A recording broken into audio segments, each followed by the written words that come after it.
Birthday surprise kay Kim Chiu sa last taping day ng What's Wrong with Secretary Kim. Nagkaroon ng surprise birthday greeting para sa actress host na si Kim Chiu ang mga staffs at co-stars niya sa Philippine adaptation ng What's Wrong with Secretary Kim. Sa huling taping day ng nasabing serye, hindi naman lingid sa kaalaman ng lahat na April ang birth month ng minamahal na aktres kaya naman inaasahan na ng lahat ang magaganap na birthday surprise para rito. Nagulat naman si Kim Chiu dahil hindi niya inakalang pag-aabalahan siya ng kanyang mga kasamahan sa set gayong malayo pa ang petsa ng kanyang birthday. Subalit, aminado naman siyang nasiyahan siya sa nangyari at nagpapasalamat sa lahat ng mga ito.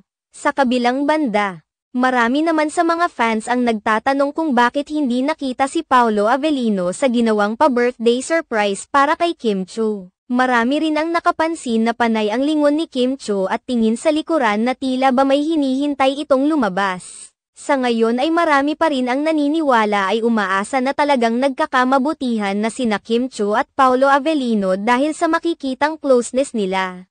May mga nagsasabing tila kinikilala na umano ng dalawa ang isa't isa, bago aminin sa publiko ang totoong estado ng kanilang relasyon.